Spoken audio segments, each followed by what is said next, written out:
Boa noite a todos, a paz do Senhor. Bem-vindos ao canal Luz do Entendimento para mais uma porção da Palavra de Deus, mais uma historinha para a nossa edificação nessa tarde. Amém? Confia no Senhor de todo o teu coração e não te estribes no teu próprio entendimento. Reconhece-o em todos os teus caminhos e ele endireitará as tuas veredas. Amém? Não se estribes no teu próprio entendimento. Não ache que você sabe de tudo. Busque ajuda que vem do alto. Ajuda de alguém que é maior que você. Esse é o conselho. Nós precisamos buscar ajuda que vem do alto. Vamos para a historinha então, gente? Vamos para a historinha. Então presta atenção na historinha de hoje. Haviam duas pulgas que estavam conversando. Então uma pulga falou assim para a outra: sabe qual é o nosso problema? Nós não voamos, só sabemos saltar. Então, a nossa chance de sobrevivência quando somos percebidas pelo cachorro é zero. É por isso que existem muito mais moscas do que pulgas. Olha, elas estavam conversando sobre as suas chances de sobrevivência ao estar num cachorro, picando um cachorro. Então, elas contrataram uma mosca como consultora. Entraram num programa de reengenharia. Passando algum tempo, a primeira pulga falou para a outra: quer saber? Voar não é o suficiente, porque nós ficamos grudadas no corpo do cachorro e o nosso tempo de reação é bem menor do que a velocidade da caçada dele. Temos que aprender a fazer como as abelhas, que sugam o néctar e rapidamente levantam voo e vazam. Elas contrataram o serviço de consultoria de uma abelha que lhes ensinou a técnica do chega, suga e voa. Funcionou, mas não resolveu. E a primeira pulga explicou o porquê. A nossa bolsa para armazenar sangue é pequena, por isso temos que ficar muito tempo sugando. Escapar, a gente até escapa, mas não estamos nos alimentando direito. Temos que aprender com os pernilongos. Como é que eles fazem para se alimentar com aquela rapidez? E um pernilongo lhe prestou uma consultoria para incrementar o tamanho do abdômen. Resolvido, mas por poucos minutos. Como tinham ficado maiores, a aproximação delas era facilmente percebida pelo cachorro. E elas eram espantadas antes mesmo de conseguir pousar no animal. Foi aí que encontraram uma pulguinha saltitante. Ué, vocês estão enormes. Fizeram plástica? Perguntou a pulguinha. Não, reengenharia. Agora somos pulgas adaptadas aos desafios do século XX. Voamos, picamos e podemos armazenar nosso alimento. Mas então por que estão com essas caras de famintas? Perguntou a pulguinha saltitante. Isso é temporário. Já estamos fazendo consultoria com um morcego que vai nos ensinar a técnica do radar. E você? Como é que você está?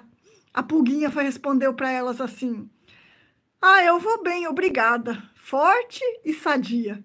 Era verdade, a pulguinha estava viçosa e bem alimentada. Mas as pulgonas seguiram no seu orgulho, com as suas determinações.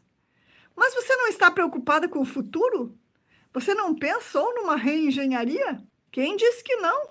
Pensei sim, e fui conversar com a minha avó, que tinha a resposta na ponta da língua. E o que foi que a sua avó disse? Não mude nada. Apenas sente no cocuruto do cachorro. É o único lugar onde a pata dele não alcança. Então você vai poder se alimentar tranquilamente, sem correr nenhum risco.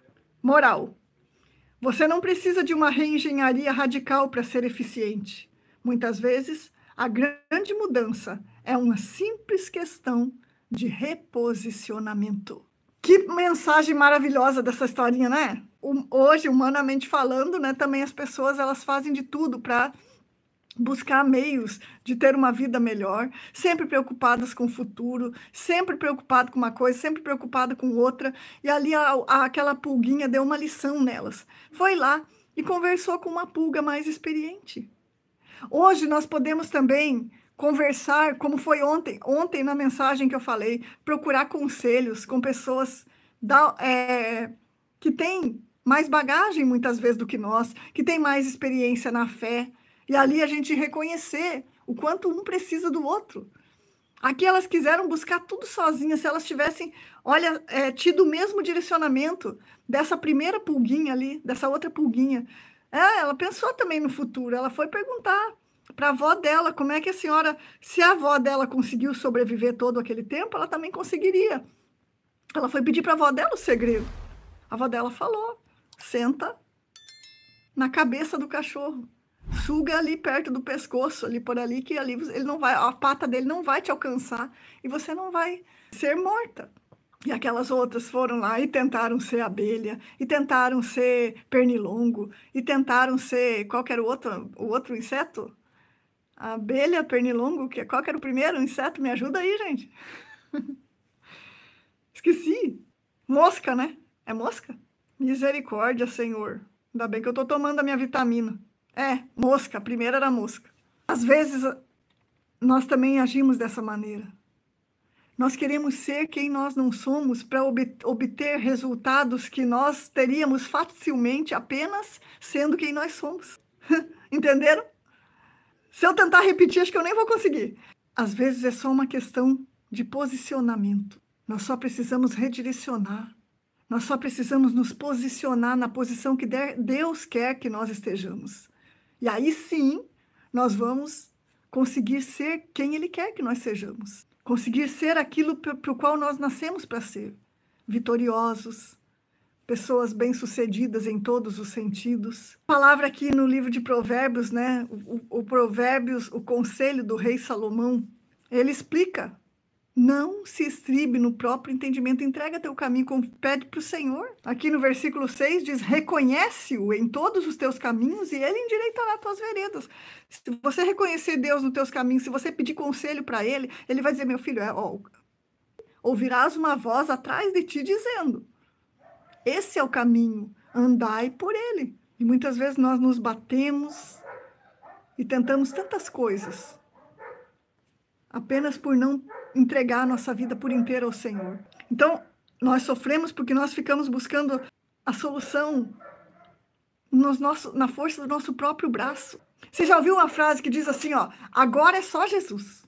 Não, a gente chegou num ponto agora que é só Deus. Não, mas desde lá do começo tem que ser sempre Deus. Ele tem que ser a prioridade.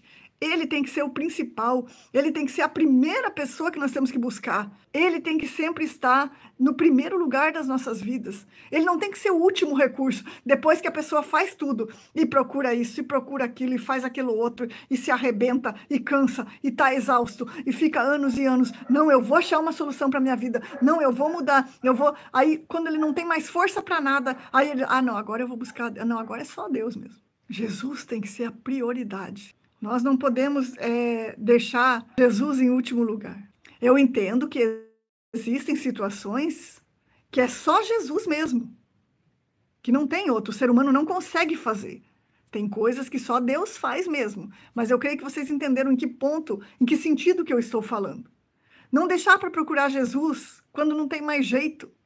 Não deixar para procurar Jesus sempre contar os nossos segredos, as nossas coisas para Jesus, tudo aquilo que nós precisamos, em último plano. Não, depois que eu esgotar todas as minhas forças, quando eu não tiver mais nada, daí sim, daí eu procuro por Jesus. Isso está errado.